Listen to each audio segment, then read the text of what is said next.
Sí.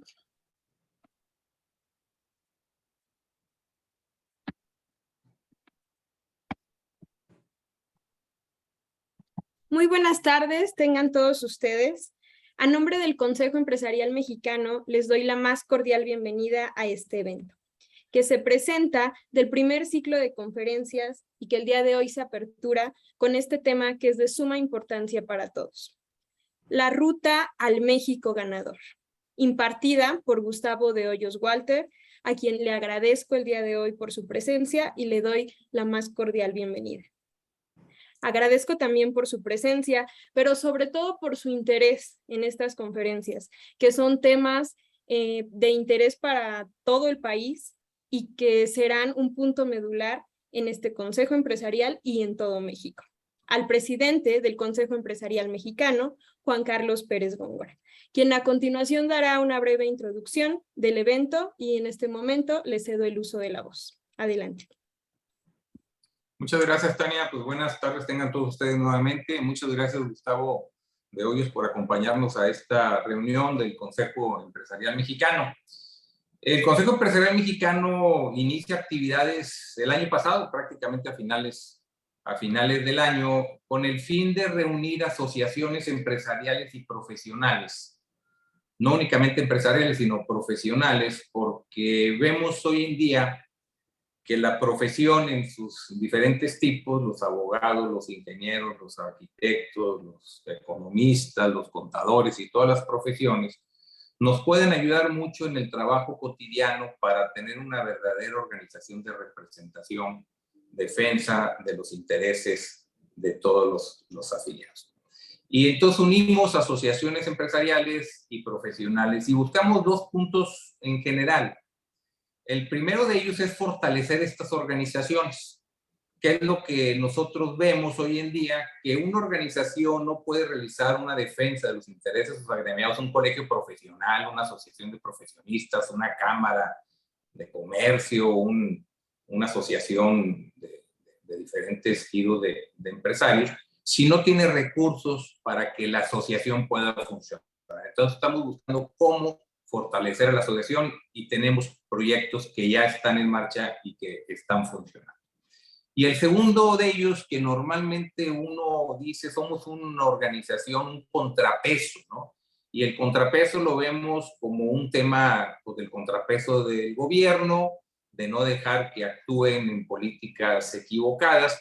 Sin embargo, ese contrapeso lo estamos viendo nosotros como un proyecto de propuesta. Y esto lo definimos y lo decimos que nuestra labor debe ser cogobernar con el sector público, cogobernar en políticas públicas y avanzar. No vamos a criticar una propuesta o un error de gobierno si no llevamos una propuesta en la mesa de cuál debe ser el camino correcto para actuar. Y así es como lo estamos haciendo en este Consejo Empresarial Mexicano, que se formó el año pasado con 26 organizaciones empresariales y profesionales, y ya hemos sumado otras en lo que va de este año, estimando que para 2022 tengamos el doble de organismos afiliados de los que iniciamos, arriba de 50 para finales del año. Entonces así es el proyecto que hemos estado trabajando. Entonces bienvenidos todos ustedes, les agradecemos que nos acompañen esta tarde y les regreso la palabra a Tania para que haga la presentación de nuestro ponente Gustavo de Hoyos. Muchas gracias, Juan Carlos. Bueno, pues me voy a permitir leer una síntesis muy breve de todo el historial de trabajo y académico que ha tenido nuestro conferencista del día de hoy. Y pues bueno, él es licenciado en Derecho por la Universidad Autónoma de Baja California y en Administración de Empresas por CETIS Universidad, donde obtuvo la maestría en Derecho Corporativo e Internacional. Gustavo de Hoyos Walter, abogado y empresario, ha encabezado diversas organizaciones empresariales, comunitarias, educativas y filantrópicas. Concentra su agenda pública en el desarrollo de líderes sociales, Alternativas por México, la participación ciudadana en política, Sí por México, y el fortalecimiento del Estado de Derecho, Consejo Nacional de Litigio Estratégico.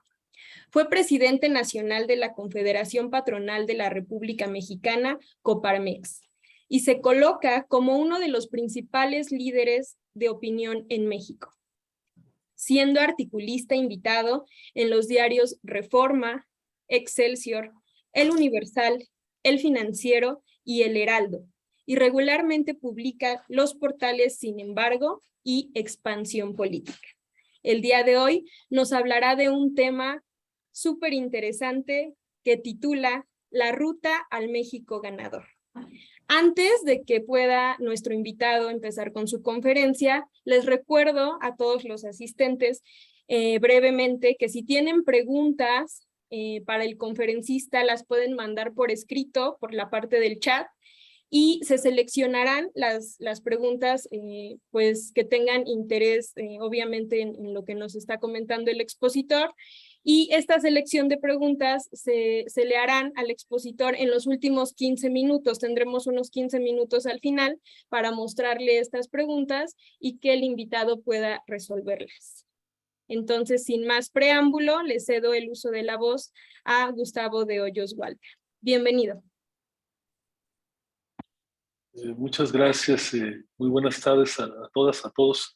Empiezo agradeciendo a Juan Carlos, a quien conozco ya desde hace muchos años, la invitación. Un gusto ver tantas caras y nombres de personas a las que aprecio aquí en este grupo. Y gracias, Juan Carlos, por la oportunidad de iniciar con este ciclo de pláticas.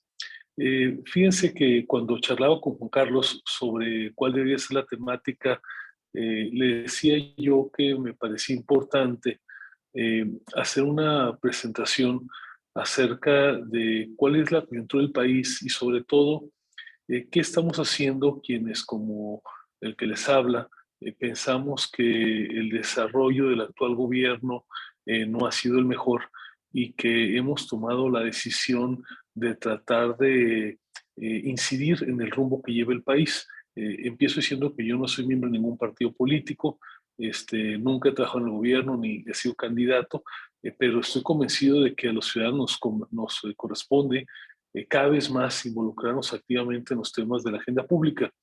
De tal manera que empezaré haciéndoles un recuento muy rápido de por qué nos metimos en esto. Después trataré de presentarles en 2 láminas una numeralia sobre cuáles fueron los resultados de la coalición opositora que conformamos bajo el nombre de Va por México, que estuvo impulsada desde la sociedad civil, desde Sí por México. Y la parte sustancial de mi presentación, en 5 láminas, trataré de platicarles sobre la tarea que nos hemos echado a cuesta desde octubre del año pasado, que anunciamos esta nueva etapa del Sí por México 2.0, y hasta noviembre del año 2024, que esperamos que se dé el relevo de la presidencia, la entrada en funciones del nuevo Congreso, etc. Entonces, déjenme hacer un viaje imaginario en el tiempo. Y entiendo que esta es una agrupación donde hay personas que puedan tener distintas opiniones sobre el desempeño del actual gobierno. Voy a tratar de plantear mis opiniones en pleno respeto a quienes piensen distinto, pero un poquito tratando de transmitir cuál es la visión que nos impulsó a nosotros a construir este movimiento. Corría a finales de 2019, ya había prácticamente un año completo de ejercicio del actual gobierno federal, y ahí me tocaba recorrer el país intensamente. Trataba de estar al menos en 150 ciudades cada año del país, y la realidad es que en los eventos públicos, en las cenas, en las noches, cuando dormía en distintas poblaciones, empezó a ser una constante la pregunta: ¿dónde está la oposición? ¿Qué están haciendo desde la oposición? ¿Cómo hacerle para que el país tenga contrapesos? Creo que preguntas más o menos parecidas nos hicimos todos, y aunque algunos podamos tener una opinión más severa o no tan severa respecto a la actual del actual gobierno federal, creo que todos podemos coincidir en que un gobierno, cualquiera que éste sea, requiere de que funcionen los pesos y los contrapesos para que se pueda conducir de una manera adecuada. Cualquier gobierno, insisto. Eso fue lo que nos llevó, estamos a finales de 2019, a empezar a explorar cómo tendría que conformarse una oposición mucho más competitiva. Y conjuntamente, hacia finales de ese año, con Claudio X González, empezamos a trazar una ruta de cómo deberíamos de tratar de abordar a los actores de la oposición. Recuerden ustedes que estaban los procesos de renovación de la dirigencia del PRI, todavía no había necesariamente una idea clara de cómo afrontar esa nueva realidad política. Y eso fue lo que nos llevó a empezar a dialogar primero con el dirigente del PAN en ese momento. Empezamos a dialogar con Movimiento Ciudadano también de manera muy intensa. Platicamos ampliamente desde esa etapa embrionaria con los dirigentes del PRD y también con México Libre, que ustedes recordarán se estaba tratando de conformar como un partido político, después no lo consiguió. Nosotros pensamos que sí lo iba a conseguir y por eso lo incluimos en este diálogo. Y desde luego con el PRI, el partido, digamos, junto con el PAN histórico que ha tenido mayor experiencia de gobierno en el país. Me ahorro los detalles, pero decirles que después de muchos encuentros, primero uno a uno, luego juntando a dos de ellos y después sentándolos a los dirigentes de los 5 partidos, llegamos a un gran consenso de que ante la realidad del país era inviable que en el corto plazo individualmente fueran competitivos. Y entonces empezamos a dialogar cómo o qué podría motivar que estos partidos pudieran tener algunos puntos de contacto. En ese momento parecía imposible la idea de una coalición opositora que reuniera a quienes habían sido adversarios, ya no digo por años, sino por décadas enteras. Había muchas historias de desencuentros, algunas todavía heridas muy, muy abiertas de estos desencuentros. Sin embargo, hay que reconocer que los dirigentes de esos partidos aceptaron dejar de lado esas heridas del pasado y empezar a platicar de los cómo sí. Y lo que hicimos nosotros fue empezar a presentarles, haciendo un ejercicio de análisis documental, prospectivo, de cuáles serían los temas que deberían de ocupar la agenda de una oposición, para que no estuvieran solamente en la coyuntura. Y así fue, queridos amigos, amigas, como en aproximaciones sucesivas fue germinando la posibilidad y luego madurando la idea de ya no nada más tener algunos puntos de contacto, algunos acuerdos tácticos rumbo a la elección del 21, sino dar los pasos para construir la mayor coalición opositora de la historia de este país. Así fue como fuimos avanzando. Pasamos a final de cuentas de una coalición que prácticamente comprendió 13, 15 gubernaturas, comprendió 240, 300 diputaciones federales, incluyó el 85% de las candidaturas a alcaldías que se estaban disputando en ese momento. Es decir, una coalición muy, muy amplia, lo cual, imagínense ustedes, implicó un proceso de cabildeo muy intenso ante los órganos de gobierno de estos partidos. Ahí andábamos, Claudio X González y quienes habla, pues tratando de evangelizar en los órganos de gobierno de estos partidos. Evidentemente no era fácil que pudiera esta idea prosperar, pero finalmente, con algunos detractores, hay que decirlo, se logró. Y entonces, eso nos llevó a que la coalición que se terminó denominando Va por México fuera junto en estas posiciones.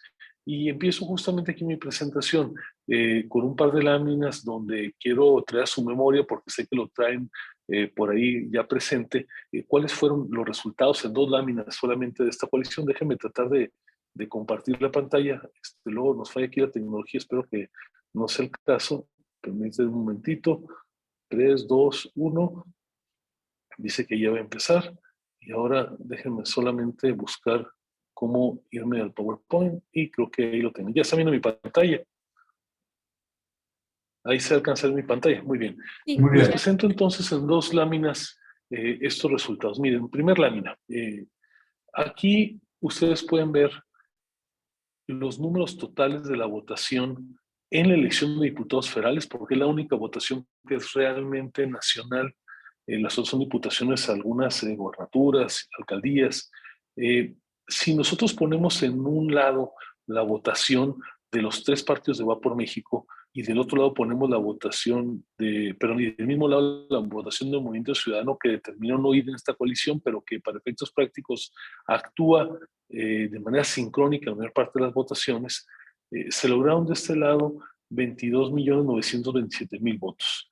Mientras que en el lado del oficialismo que está liderado evidentemente por Morena, el partido y en el gobierno, con una amplia presencia en todo el país, y sus aliados, que hoy por hoy soy en la mayoría de las elecciones el Partido del Trabajo y el Partido Verde Ecologista de México, obtuvo en su conjunto 21 millones de votos. ¿Cuál es la primera reflexión que quisiera dejarles aquí? Hay un mito que no hemos logrado destruir de que la oposición no es competitiva. Más allá de lo que podemos opinar de la popularidad o no del presidente, que es un hecho contundente, claro, inequívoco, lo cierto es que el único registro histórico, el balance general, déjenme decirlo en términos contables, de la elección de 2021 arroja estas cifras. Dicho en otros términos, si en lugar de haber elegido diputados, estas urnas hubieran sido elección de presidente, en el 2021 la oposición junta hubiera ganado la presidencia. Así de liso y así de llano. Desde luego que no fue una elección de presidente, pero trato de decirles cómo en este momento del 21, en el clímax todavía, porque yo creo que no ha empezado el declive del movimiento que encabeza el presidente López Obrador, las oposiciones en su conjunto tuvieron esta capacidad de despliegue territorial. Mucho se elabora día con día y no falta razón sobre si va a subsistir el PRI, qué efectos va a tener las crisis que está teniendo. No le quito ni un milímetro de razón a ese análisis, pero lo cierto es que estos son los números que tenemos. Otros datos que creo que valdría la pena compartir con ustedes son 3 datos, hay muchos más, no quise aquí ahogarlos en información. Es la parte local. La elección del 2021 fue una elección nacional, pero la más grande en términos de su cobertura territorial. Y hay un dato que creo que vale la pena tener ustedes presente. Si nosotros tomamos en las elecciones de alcaldes las 39 ciudades del país, donde se concentra una cuarta, es decir, el 25% de la población, de esas 39 ciudades mayores, déjenme decirlo de esa manera, en 28 de estas ganó la oposición. ¿Qué significa? Que más allá del momentum, que evidentemente es una dominancia clara por parte del oficialismo, la cantera que viene, que son las posiciones ascendentes de los alcaldes en esas ciudades mayores, déjenme decirlo así, en la mayoría de ellas el México urbano está alineado con la oposición. ¿Por qué es tan importante esto? Porque muchos de esos alcaldes, puse ahí una listita que está en letra casi necesito un microscopio para leerlo, pero como Aguascalientes, Campeche, Cuernavaca, Chihuahua, Guadalajara, Hermosillo, León, Mérida, Monterrey, Morelia, Puebla, Querétaro, Saltillo, Tampico, Toluca, Veracruz, Torreón, son ciudades que se decantaron por la oposición, ya siendo el presidente López Obrador el jefe de las decisiones del país. Obviamente esto trajo también un signo muy importante en el caso de la Ciudad de México. Ustedes ven en la parte inferior derecha de la lámina que en la Ciudad de México, que es el epicentro político del país, además el padrón más importante por razón de los millones de personas que están ahí apuntados, pero además porque es la cuna del movimiento hoy oficialista, antes obradorista. Aquí se ganaron 9 de 16 alcaldías por parte de la oposición. Ahí los subidos no existen, pero déjenme decirles que estuvieron a nada de ganarse otras 4. Se ganaron 9, que es muy importante, pero casi son 13. 2 no se dieron porque el PRI y el PAN, por pleitos locales, que no viene al caso de detallar, no se pusieron de acuerdo en 2. Y en otras 2 la diferencia fue de menos de un punto, de 1.5%. Entonces, prácticamente 13-16, seguritas, ya hoy en día 9-16. Y esto es importante porque marca el inicio de un movimiento pendular que duró varias décadas, donde el movimiento que hoy está en Morena y que antes estaba en el PRD, pues tuvo la dominancia en la capital del país, desde que el ingeniero Cárdenas estuvo al frente del gobierno de la ciudad y entonces para acá, incluido el paso del hoy presidente López Obrador. Me voy hacia arriba y lo he dejado al final deliberadamente porque en esta gráfica se refleja la motivación, el porqué de los que impulsamos esta coalición llamada Va por México. Lo que más nos importaba en ese momento es que funcionaran, como decía yo, los contrapesos. Y en los contrapesos, desde luego, el que lo es por excelencia es la Cámara de Diputados. La Cámara de Diputados, como ustedes saben, es la depositaria no solamente de una de las instancias bicamerales para que se puedan aprobar las leyes ordinarias, no solamente es una de las instancias de las varias que tienen que recorrer por una reforma constitucional, sino que también temas de gran calado para el país, como lo son desde luego las iniciativas en materia fiscal, los temas de carácter presupuestario, algunas designaciones clave como las próximas de los miembros del Consejo General del INE, inician justamente por esta Cámara. Por eso es que es bien relevante este crecimiento en la participación de la oposición. Simplemente para que vean ustedes dos numeritos rápidos, si contamos solamente los partidos de la coalición Va por México, pasaron de 140 a 200 diputados en 2021. Y si le adicionamos a los de Movimiento Ciudadano, que insisto, no están en la coalición, pero que casi siempre operan de manera sincrónica en las votaciones, vemos que se pasó de 164 a 223. Hago un mea culpa para decirles que nuestra incapacidad para lograr que MES estuviera a bordo impidió que tuviéramos una mayoría. Si hubiéramos ido juntos, el número sería mayor que 223 porque hay muchas elecciones donde ganó Morena y no ganaron los partidos de la coalición por este pequeño diferencial, o a veces no tan pequeño, que implicaron las votaciones en favor de Movimiento Ciudadano. Dicho lo anterior, déjenme levantar un poquito con ustedes la mirada y distraerles para presentarles los 5 grandes objetivos y tareas que nos hemos planteado para los próximos años. En estas 5 láminas que les presento a continuación se resumen montones de actividades, pero que son los 5 principales en donde vamos a estar trabajando en los próximos, de hecho ya lo estamos, los próximos meses y años. El primer objetivo desde el México organizado para poder llegar a donde queremos es construir una visión y un programa de país. Lo hemos llamado el México ganador, de ahí el título de esta conferencia. Y en esto va implícito una parte programática, es decir, el plan duro del gobierno, de qué es lo que se va a hacer, pero lo más importante para ganar es la narrativa de esta coalición y la creatividad que tiene que ir asociada a las artes, dicen algunos, para que llegado el momento esto pueda transitar electoralmente. Aquí les diría que hemos estado trabajando ya por espacio de varios meses con un grupo de cerca de 100 mentes privilegiadas de este país.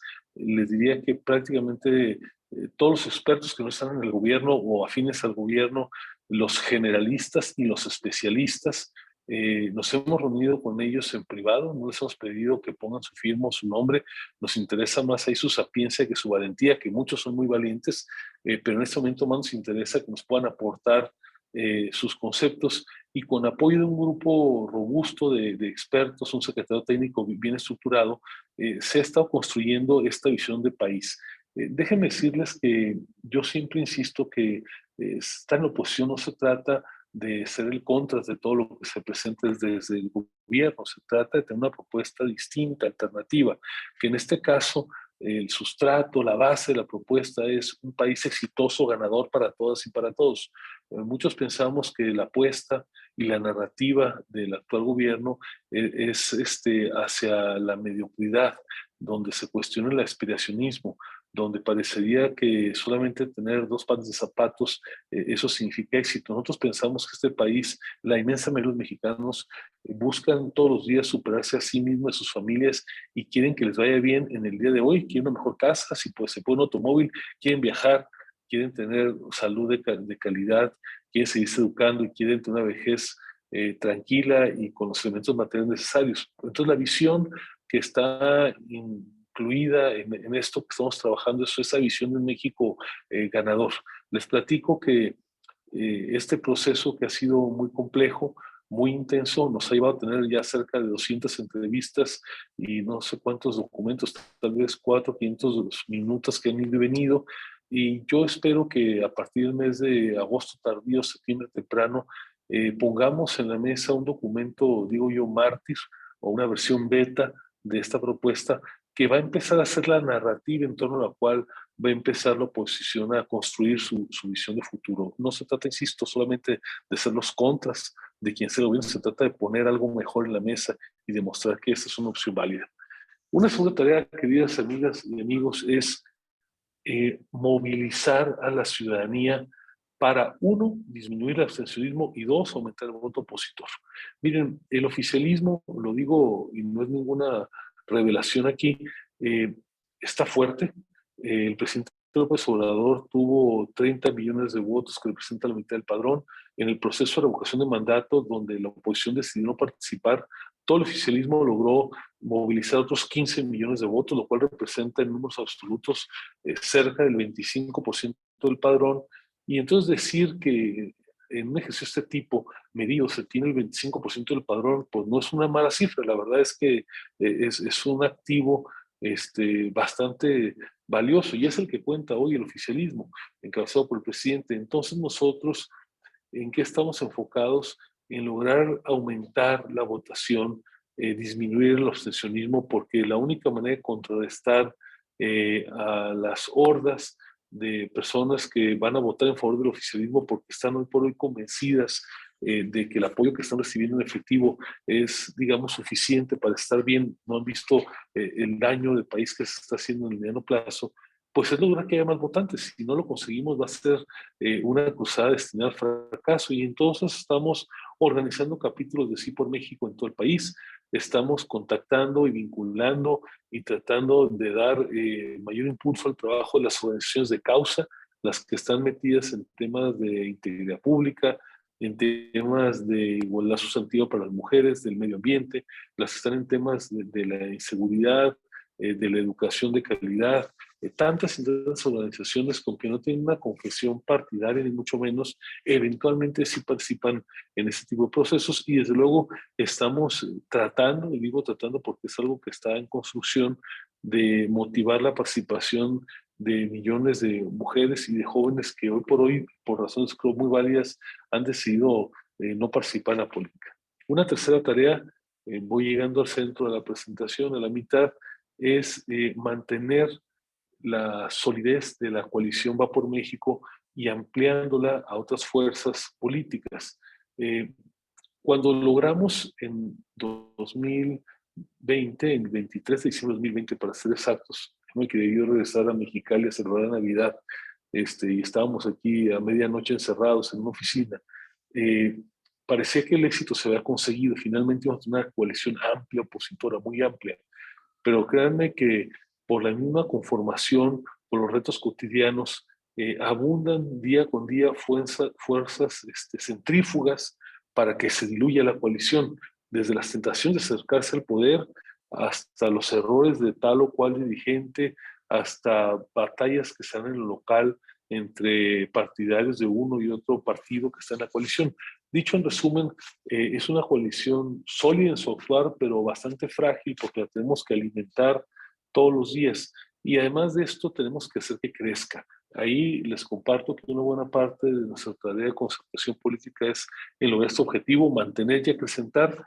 Y evidentemente, dentro de los muchos retos que tenemos ahí, tal vez el más relevante es lograr que se incorpore el movimiento ciudadano. El MC o el MOSI, como le dicen en el sureste del país, es fundamental para que la coalición Va por México, o como se llama en el futuro, pueda ser exitosa en las elecciones, primero el 2023 y después en las elecciones federal y locales del 2024. Una cuarta tarea es diseñar, negociar y organizar el primer gobierno federal de coalición en la historia de México. Miren, desde que el ingeniero Cárdenas fue candidato por ahí en el 88, hemos tenido en México muchas coaliciones electorales. Enhorabuena por ello. Eso habla bien de la madurez política de la democracia mexicana. Sin embargo, tenemos un grave retraso en materia de coaliciones de gobierno. Ya hace prácticamente 10, 11 años, hubo una corriente que impulsó una reforma constitucional para permitir los gobiernos de coalición. Hay que reconocerle ahí el mérito a Diego Valadez en la parte doctrinaria y a Mario Fabio Beltrán en la parte política, que empujaron hasta que se hizo realidad una reforma constitucional que permite que haya gobiernos de coalición. Algo pasó en el camino, que esto no se aterrizó ya en legislación secundaria. Sin embargo, es perfectamente viable, válido en el país trabajar para conformar un gobierno federal de coalición. Y en eso estamos hoy empeñados. Les platico que después de varios meses de acercamientos sucesivos entre los partidos de la coalición, ya hemos pasado de los conceptos abstractos a los documentos concretos, donde se señala, para decirlo en términos coloquiales, cómo se va a compartir el poder una vez que se gane la presidencia. De eso se trata. Y suena de repente muy rudo, pero Ustedes piensen en cómo países igual de sofisticados que México, pero con otros estadios de desarrollo democrático, como es el caso de Alemania, recién han logrado un gobierno con la señora Merkel de prácticamente una década y media, justamente logrando una coalición opositora en su momento, después del gobierno, que reunía a los llamados antípodas de la política, lo mismo al Partido Comunista, lo que daba él, de la Alemania Oriental, que con la extrema derecha, pero la capacidad de encontrar agendas comunes, de encontrarse unidos en lo esencial, de desarrollar la tolerancia como valor esencial de la democracia, es lo que permite que se pueda lograr una integración de un gobierno de esas características y que todos los que están participando en su integración puedan ir justamente a realizar una tarea de gobierno relevante. Quinto y último objetivo, lo dejo deliberadamente al final, es definir las reglas, organizar y arbitrar el proceso para elegir una candidatura presidencial de unidad de toda la oposición.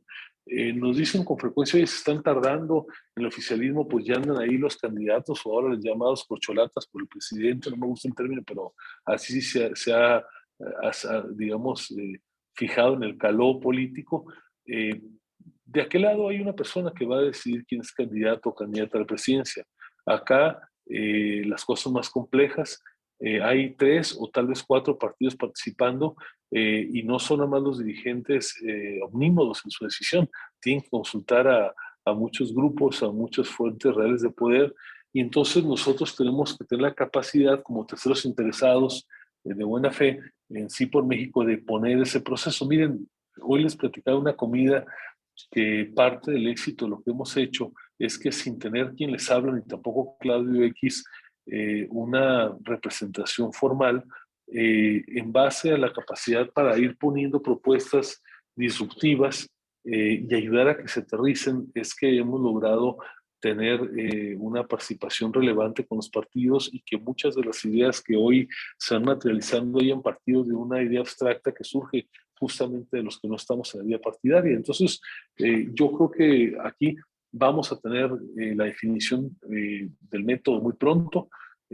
Hay una serie de factores que inciden en cuándo puede haber una decisión, pero anticipo y les digo desde ahora que en cualquier caso, puede ser antes, pero en ningún caso será después de junio del año que entra, en que se tenga una candidatura presidencial de oposición.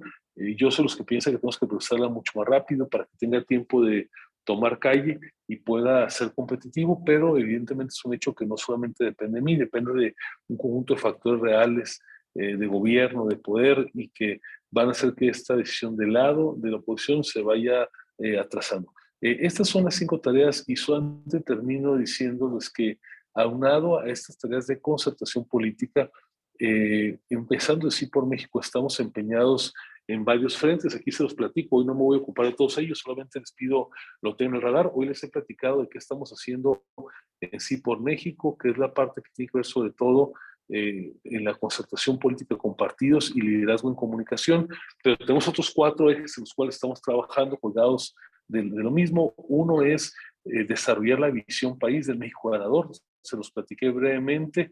Esta es el para qué de una coalición opositora. También les platico que estamos trabajando en la maximización de la incidencia pública y liderazgo de líderes, no necesariamente candidatos, pero que nos ayuden a empujar este proyecto ciudadano. Estamos trabajando en el desarrollo de líderes bases en las comunidades a través de un proyecto que se llama Alternativas por México. Y finalmente hay otra instancia menos visible que se llama Consejo Nacional de Litigio Estratégico, donde participamos un grupo fundador de abogados que ha ido creciendo y desde donde hacemos la contención jurídica a las propuestas del gobierno o a la legislación que nos parece inconveniente para el país. Ustedes seguramente han seguido en fechas recientes cómo la Suprema Corte de Justicia se pronuncia con frecuencia sobre controversias constitucionales, acciones de inconstitucionalidad que plantea la Cámara de Senadores o la Cámara de Diputados.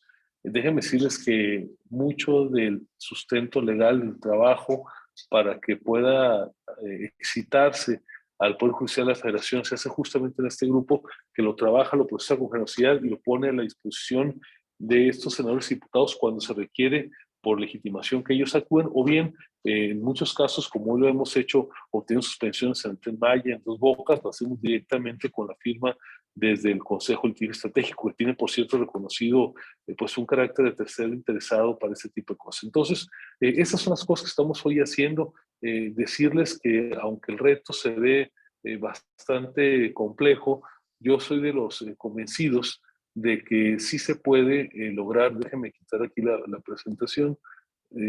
Listo. A ver si puedo regresar. Listo. Yo soy de los convencidos de que sí se puede, claro que se puede. Aquí está haciendo un juego rudo la pantalla, está. Yo soy de los convencidos de que sí se puede cambiar el rumbo del país. No está fácil, tenemos frente un reto bastante grande, pero insisto, y siendo respetuoso la visión que puede tener cualquiera de los que hoy nos escuchan, lo que sí o sí necesitamos lograr con presidencia o sin presidencia, que yo creo que sí va a haber alternancia en el 2024, es que en la renovación de los poderes públicos en 2024 tengamos un régimen democrático vibrante con instituciones consolidadas, particularmente en el caso del INE, pero además donde por la conformación de ambas cámaras, de la Cámara de Senadores y en la Cámara de Diputados, sepamos que quien sea presidente o presidente del país tenga necesariamente que ser respetuoso de las instituciones, de las libertades y del Estado de Derecho. Pues dejo hasta aquí la presentación, les agradezco mucho su paciencia y espero que estos conceptos hayan sido de su interés, y desde luego pues quedo a la orden para cualquier pregunta de este o de cualquier otro tema. Muchas gracias. Muchas gracias, Gustavo, por la explicación que nos das, bastante interesante. Ya tenemos aquí un conjunto de preguntas. Si me permites, te voy a leer la primera. Es de Agustín Olivera, de Gobernanza Ciudadana de Culiacán, Sinaloa, y nos dice: ante la debacle de la oposición de las pasadas elecciones del 2022, ¿qué hacer para tener mejores resultados en Estado de México y Coahuila? Gracias por la pregunta, Agustín. A ver, no me gusta a mí justificar lo que es injustificable. Solamente decirles que el resultado se parece mucho a lo que esperábamos que existiera. Es como cuando tú estás viendo una tendencia del mercado y dices, ¿cómo va a estar? O compras un futuro para tal fecha. Era muy predecible que eso iba a ocurrir. No les digo que me agrade, pero no creo que nadie se haya sorprendido demasiado del resultado. ¿Qué fue lo que pasó? Dos estados donde la coalición no se logró. No elaboro demasiado las razones por lo cual hubo un acuerdo de no ir. A mí me hubiera gustado que se diera y ahí el resultado fue desastroso. Y luego hubo 4 estados en los cuales sí se logró una coalición plena de los 3 partidos, y en 2 se logró un resultado exitoso y en 2 se perdió. En uno, por cierto, de manera bastante estrecha, que es el caso de Tamaulipas. Entonces, a ver, estamos todavía viviendo, sin duda, Agustín, no sé si es el clímax, el cenit, o falta un poquito más, de Morena, del movimiento que instauró el presidente López Obrador. Y yo creo que mantener la coalición es un requisito sí o sí consustancial para que la oposición en el corto plazo sea competitivo. Yo no soy de los que piensa que esta coalición va a vivir para siempre. Tarde que temprano el PRI tiene que recuperar su identidad, el PAN, el PRD, pero de que en el corto plazo se ocupa estar en una lancha remando porque la tormenta está muy dura, yo creo que en eso no hay absolutamente ninguna duda. ¿Qué hacer para que haya mejores resultados? Pues primero, mantenerse juntos. Segundo, tratar de sumar MC. Créanme que estamos trabajando en eso, y el reto de Coahuila y el Estado de México no es menor. No es menor, de hecho, ni siquiera para mantener junta la coalición. O sea, piensa en el Estado de México, la elección estatal más importante en razón del tamaño del padrón, donde el PRI es uno de sus últimos reductos, unos pocos estados donde no ha habido alternancia, y donde no necesariamente el PRI tiene la candidatura más competitiva, la tiene probablemente el PAN.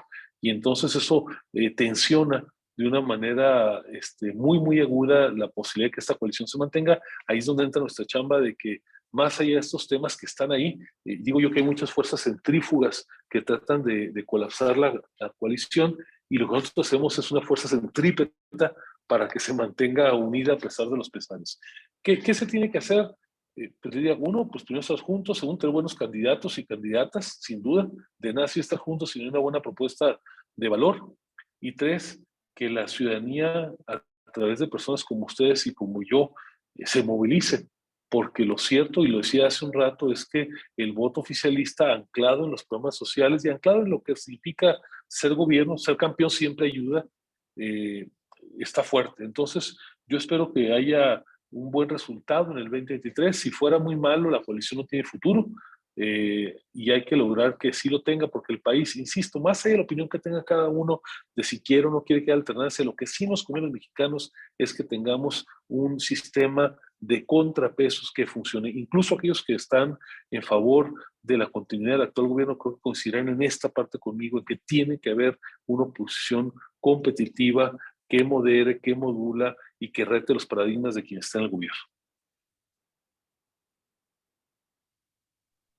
Muchísimas gracias, Gustavo. Estoy buscando una segunda pregunta porque de pronto comenzaron a llegar muchas. Entonces estoy intentando elegir. O léeme varios y ahí las campechaneamos. Ok, perfecto. Bueno, está una que dice que además de tener un buen candidato presidencial para 2024, armar una buena coalición, una excelente narrativa y proyecto, ¿cómo hacer para vencer el abstencionismo? Esa sería Gracias. Pues una esa pregunta. es, a ver, el enemigo del 2024 no es Morena, el enemigo es el abstencionismo. Parece frase trillada, pero se lo dice alguien que está metido en esto. A ver, de nada sirve que tengamos el mejor candidato, la mejor coalición, la mejor narrativa, los mejores spots de televisión, que tengamos a todos los blogueros de este país y los mejores posts en Twitter, en Facebook, en Instagram. Si no logramos elevar la votación al menos 5 puntos, ahí nos vemos en el 30. Así de fácil. Necesitamos que la ciudadanía salga a votar, particularmente la generación centennial, los primovotantes, los inconformes de siempre, los amigos que tenemos que dicen que ellos no van a votar porque todos son iguales. Ahí está el desafío. Se calcula que en las democracias se ejerce el voto con libertad cuando estas masas deciden votar. Cerca de 8 de cada 10 votan en contra del gobierno, votan por la oposición. Entonces es una gran apuesta, es una gran apuesta. Si me preguntan cómo realizarla, pues les diría que estamos quebrando la cabeza tratando de convencer organizaciones como esta, de que hagan cada quien en lo que le corresponda. No hay alguien que tenga la capacidad para desplazar a millones de personas, no existe esa persona, ojalá que llegara mañana ese turno, pero lo dudo. Así es que tenemos una gran responsabilidad para lograr que los mexicanos y las mexicanas reconozcan que vivir en democracia es un privilegio y que tenemos que vivirlo con intensidad y nadie, absolutamente nadie, permanecer ajeno a un proceso importante para el país como este. Muchas gracias. Bueno, la siguiente pregunta es de Ricardo Sánchez y dice, por supuesto que es necesaria la coalición y la elección de un buen candidato ganador. ¿Cómo creamos una plataforma de gobierno que propicie el crecimiento del país sin caer en los excesos de los gobiernos pre-Morena? Bueno, aprovecho la parte final de la pregunta para decir que todavía no hemos logrado que los partidos que hoy son oposición y que antes fueron gobierno hagan un mea culpa de todas las atrocidades que cometieron. Yo ando ahí predicándoles a los señores dirigentes del PRI, del PAN y del PRD, no los he convencido que tienen que hacer una gira nacional del perdón, porque si no exteriorizan ese arrepentimiento institucional por las acciones y omisiones que nos indignan y que fueron el caldo de cultivo para que pudiera llegar el obradorismo, estamos perdidos. A mí se me hace que si no partimos de esa base, la tenemos muy difícil y luego les cuesta, se los digo, mucho trabajo. Algo que pues está a la vista de todo el mundo y que me parece que sería bien recibido. Si sí, le regamos en esto, esto y esto, y que en este gobierno le hicimos malas sillas. Sí, y aquí en Baja California, y este gobernante nos hicieron quedar mal. A ver, tiene que empezar por ahí si queremos que puedan recobrar algo de legitimidad que mucha falta les hace. Ahora, en cuanto a la plataforma, bueno, lo puse en la primera tarea, Ricardo, es construir el programa, la narrativa y la parte mercadológica, pero me refiero en tu pregunta a la plataforma. Yo siempre digo que no basta ser opositor, hay que tener una mejor propuesta de la que tiene el que está gobernando, porque es decir a la gente, oye, ya aquellos no lo hacen bien y creen en mí, yo lo voy a hacer mejor, pues la verdad me parece que le falta mucho más. Y es la propuesta que estamos tratando nosotros de construir a partir justamente de este ejercicio del México ganador. Yo espero que en la primera semana de septiembre o última de agosto salgamos con este documento mártir. Estamos ahí debatiéndonos si será una mezcla de roadshow físico, perdón por el anglicismo, donde sean reuniones en varias partes del país y a la par una plataforma tecnológica, que hay muchas, estamos viendo cuál es más buena, donde se pueda tomar el tema y cuestionarse las conclusiones y todo. Creo que será un híbrido, pero ciertamente lo que necesitamos es que la oposición hable de este programa y ya no hable de lo que pasa en la mañanera, para decírselos de manera coloquial.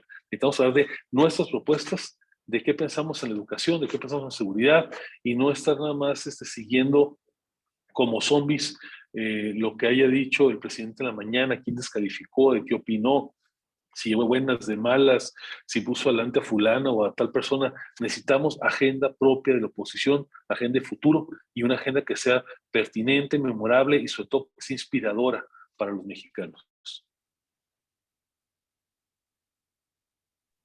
De acuerdo, muchísimas gracias. La siguiente pregunta dice, ¿qué decirle a los presidentes de los partidos de la coalición para dejar de lado los intereses personales y anteponer la continuidad de la democracia en nuestro país? ¿Realmente lo entienden?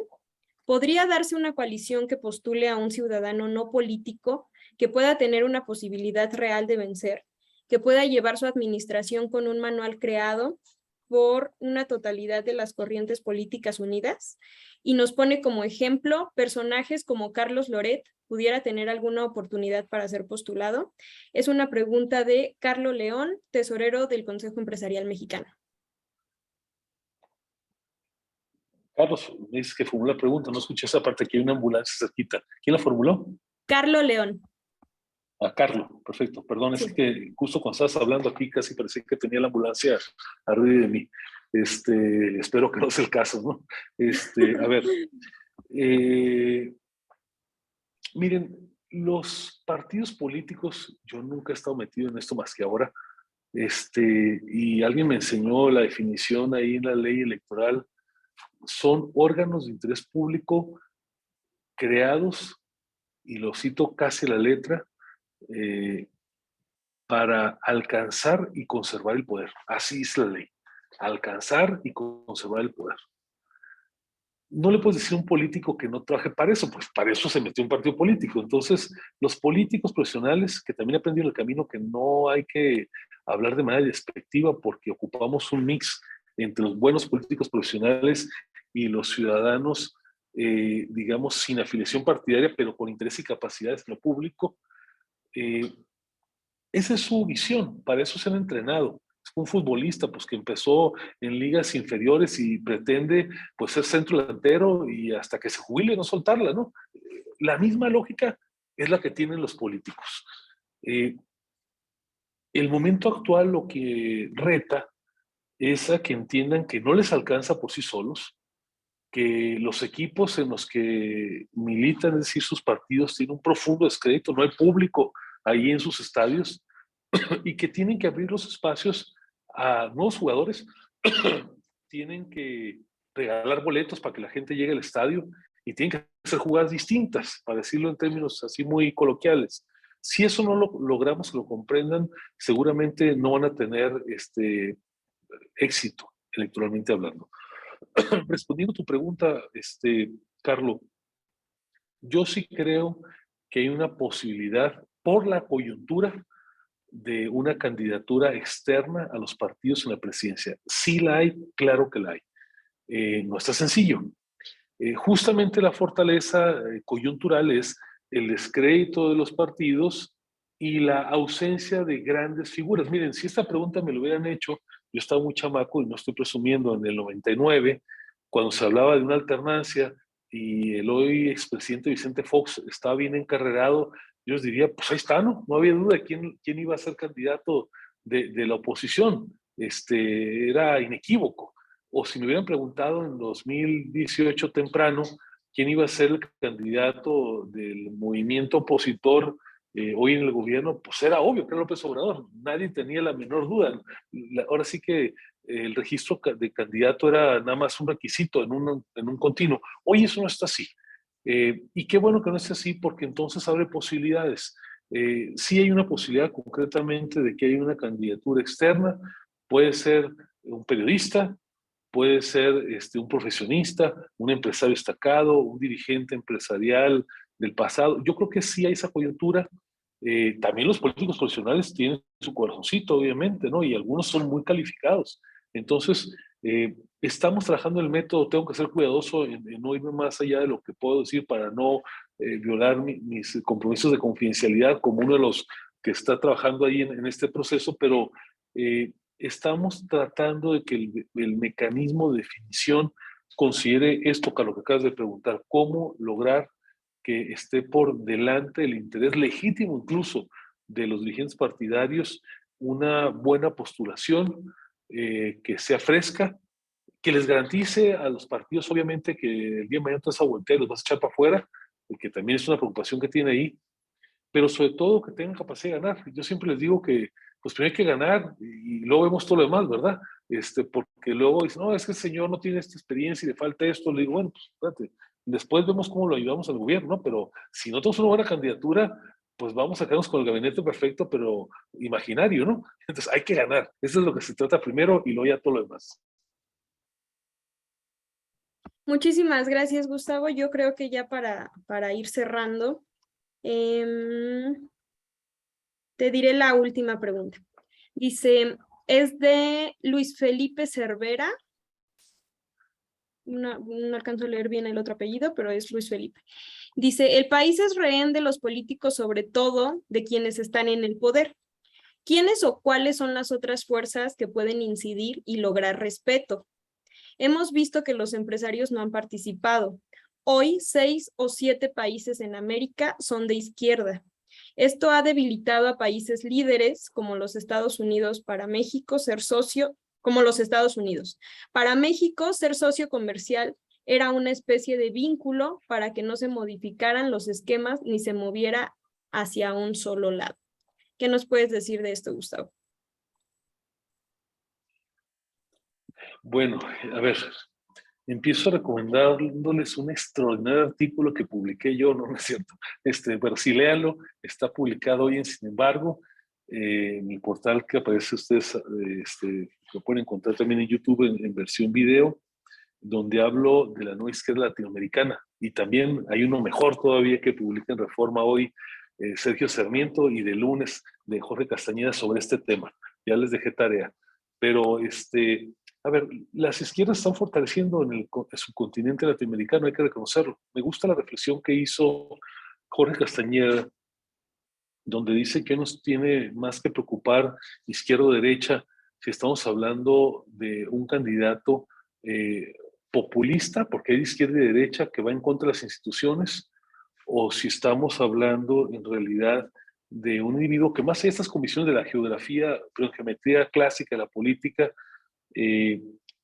respeta instituciones, respeta propiedad privada, y aunque tenga alguna vocación que tradicionalmente dijéramos de izquierda, creo que es transitable. Yo soy de los que pienso, por ejemplo, y a lo mejor no le va a gustar a todo el mundo mi opinión, lo digo anticipadamente, que aún cuando la hoja de vida del hoy presidente electo de Colombia no es la que me encanta, parecería que sus propuestas son menos peligrosas que era la otra opción, que era de derecha, pero pues que se parecía como una especie de Trump tropicalizado, ¿no? Entonces, tenemos que innovar un poquito en esta visión. Ahí les veo que Andrea Castellanos aquí en Usina les puso el link ahí en el chat del artículo, pero si no lo pueden buscar, la nueva izquierda latinoamericana, sin embargo.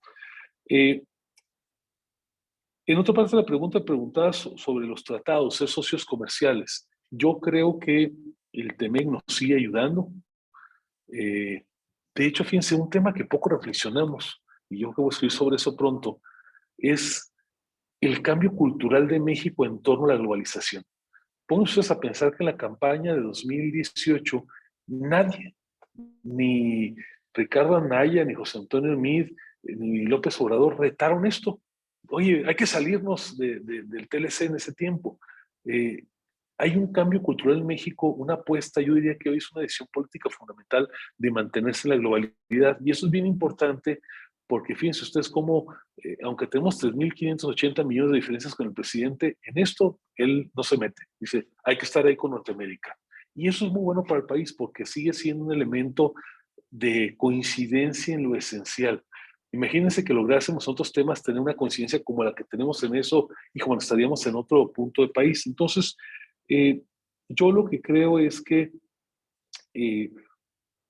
sí hay un movimiento pendular de dominancia de la izquierda, viene octubre y casi es un hecho que ganará Lula, y esto va a agudizar el fenómeno. Yo espero que el movimiento pendular tenga su punto de choque o de extremo con Lula, y después en el caso mexicano regrese más hacia el centro, pero también por eso tenemos que cuidar mucho el tipo de candidatura que tenemos hacia el 2024 y que es inspiradora para sectores amplios de la población. Dejo hasta aquí esta respuesta, pero aprovecho porque vi en el chat, no vi quién, pero vi que preguntaban por el INE, y si me permite la moderación, Tania, respondo rápidamente, y también Adelante, me claro. preguntaban ahí qué opinaba de Enrique. A ver, del INE, es la batalla más importante que tenemos en el futuro inmediato, mediato y lejano. No sé si ustedes lo tienen registrado, pero para el próximo año van a cambiar 4 consejeros del INE, incluido el presidente. Hay una ruta bastante elaborada para llegar al proceso de designación. Está la propuesta presidencial de cambiar el mecanismo de integración del INE.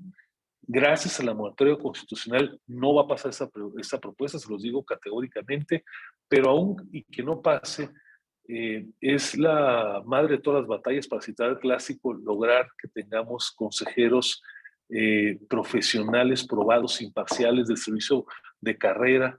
Incluso yo he empezado a proponer, aunque es una herejía, que nos caería mal un regreso de un Waldenberg o algunos de ese tipo, de un Luis Carlos Ugalde, gente ya probada. Hay que pensar qué hacemos para mantener la credibilidad y la solvencia y la fortaleza del órgano electoral.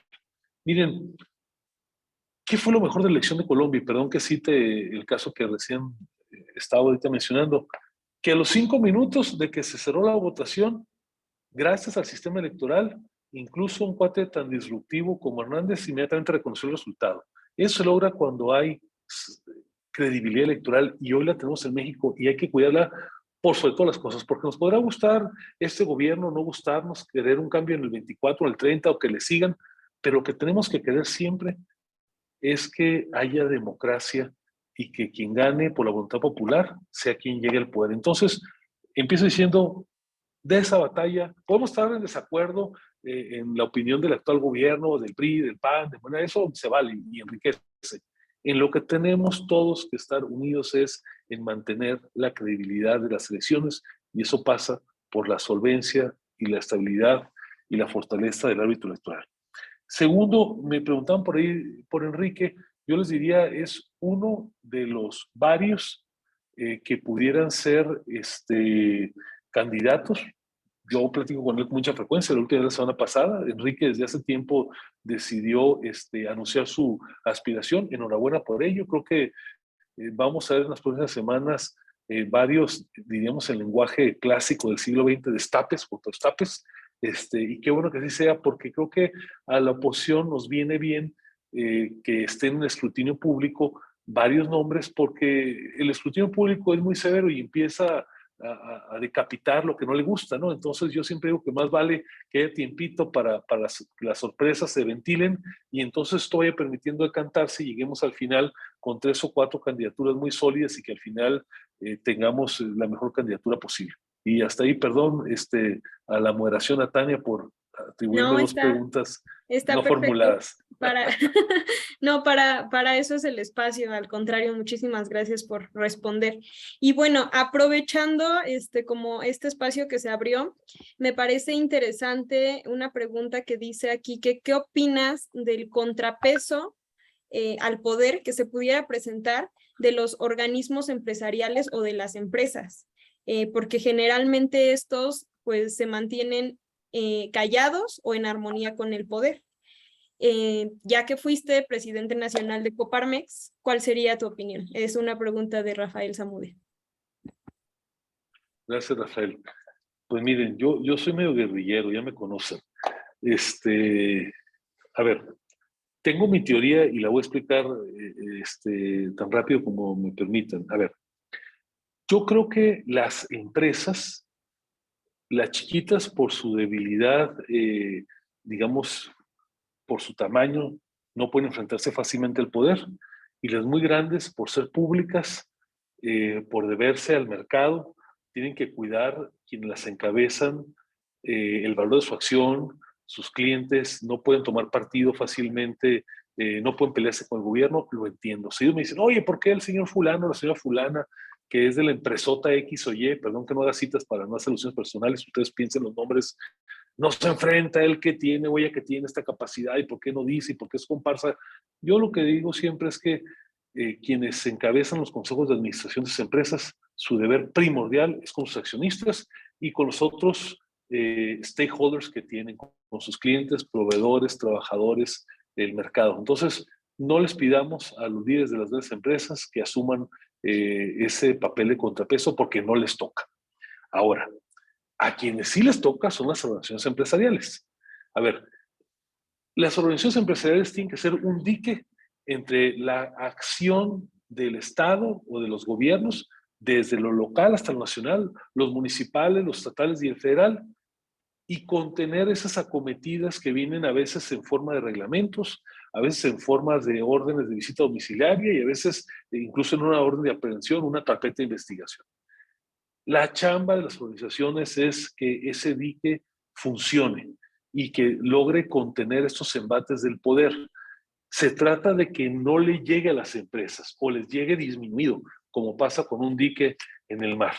Entonces, cuando a mí me dicen acerca de algunas dirigencias que no toman esta responsabilidad, digamos, de contener, yo les digo que se vale ser dirigente empresarial en momentos de tranquilidad.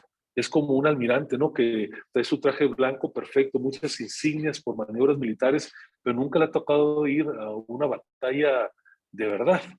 Se vale buscar las medallas, pero entonces espérate los tiempos de paz. Eh, si yo me enlisto en el ejército de Ucrania hoy, sé que mañana voy al frente. Entonces, pues a las personas que tienen interés en participar en las dirigencias empresariales en este momento, pues tienen que saber que mañana van al frente y que esto implica correr riesgos personales, claro que sí, implica que te persigan, claro que sí, implica que te señalen, claro que sí, implica que ataquen a tu honor, al de tu familia, que te metan, como en mi caso, 20,000 tweets en una mañana para tratarte de aflojar las piernas, sí, pero pues miren, yo soy los que pienso que las posiciones, incluso las que son honorarias, una vez que uno las asume, pues tiene que entrarles con todo. Entonces, ¿cuál es mi llamado siempre en esto? Las organizaciones empresariales siempre tienen que ser dignas, leales con su membresía, pero en tiempos como los actuales tienen que honrar su propósito fundacional, que es reunir, representar y defender los intereses legítimos de sus agremiados.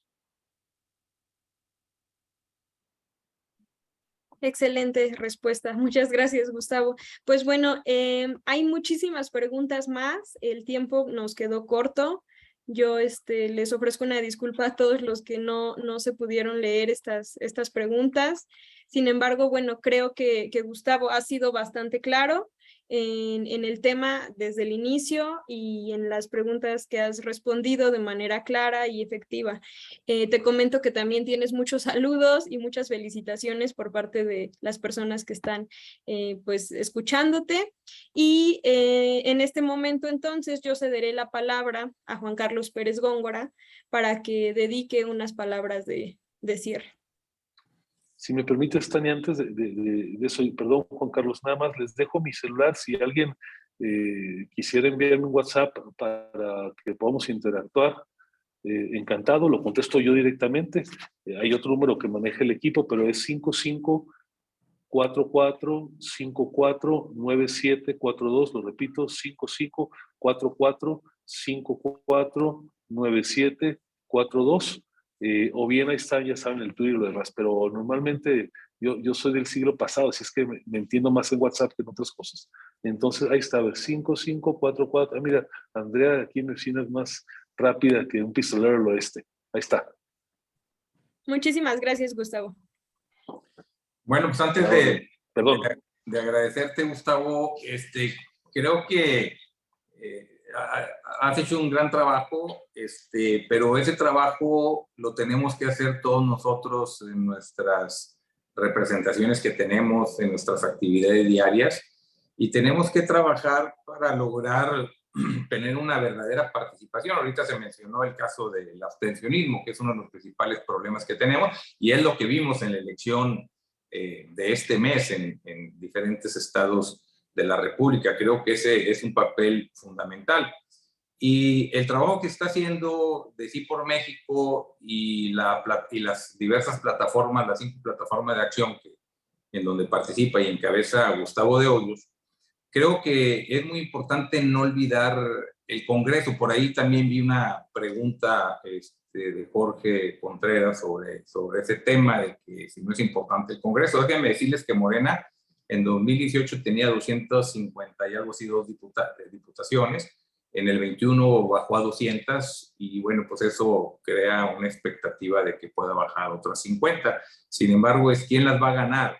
Y no debemos olvidar que la representación nacional y el que apruebe el presupuesto nacional son 251 diputados que nos representan a todo el país, a los 300 distritos electorales, más los famosos plurinominales. Pero es una tarea de todos, nos tenemos que analizar, tenemos que buscar, tenemos que promover, tenemos que ir a votar y dar un equilibrio. Ahorita lo dijo Gustavo, no va a haber una reforma constitucional, ya hubo un acuerdo, por esa razón pues consideramos que lo que se pretende hacer pues no va a pasar, pero bueno, pero también tenemos otras tareas importantes en donde debemos de trabajar en todo esto, ¿no? Creo que en el 97, antes había una mayoría en el Congreso por el PRI, 97 hasta el 2018, o sea, 21 años, no hubo mayoría en la Cámara de Diputados, y del 2000 también al 2018, en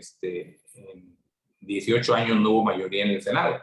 Cambiaron las cosas, que creo que faltó mayor participación, pero es momento de retomar esa verdadera democracia en el Congreso, en donde existan diferentes voces, diferentes participaciones, y que no hablemos de la oposición en el Congreso, sino que hablemos de los diferentes actores políticos, de los diferentes partidos, de las diferentes corrientes. Creo que es una tarea que también bueno, y pues avisarles que en la próxima junta de consejo, posteriormente a ella, tendremos una conferencia el miércoles 13 de julio a las 18 horas. Invitamos a Beatriz Páez Rebollar, es la directora de la revista Siempre, que también tenemos entendido que hay una participación muy activa con Gustavo de Hoyos.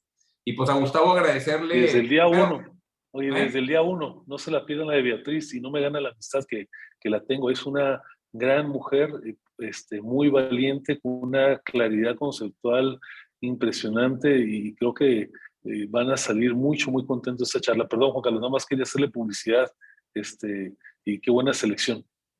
No, claro que sí, y creo que primero agradecerte, Gustavo, no solamente por la conferencia. A ver, creo que tu participación desde Coparmex, y tú dijiste, bueno, soy agresivo, bronco, no sé el término que utilizaste, pero al final de cuentas, creo que Coparmex Nacional tuvo una participación y una posición muy clara y muy activa en el contrapeso con el gobierno. Y hoy en día que sigues trabajando en esta actividad social, empujando a través de Sí por México una candidatura de unidad, y que vemos factible, pero también vemos riesgos de que pueda haber un quebranto en esa. Yo creo que tenemos que buscar desde nuestras actividades cómo fortalecer y que exista una mayor participación. Creo que el trabajo que ha hecho Gustavo hay que aplaudirlo, hay que empujarlo, pero no nada más decirle, oye, Gustavo, síguele. No, vamos a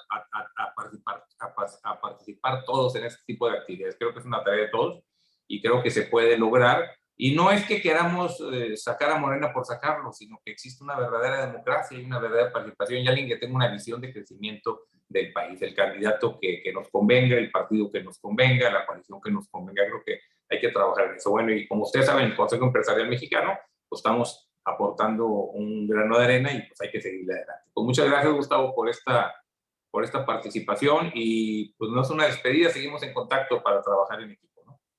Muchas gracias y muchas gracias a todos ustedes que nos acompañan esta tarde.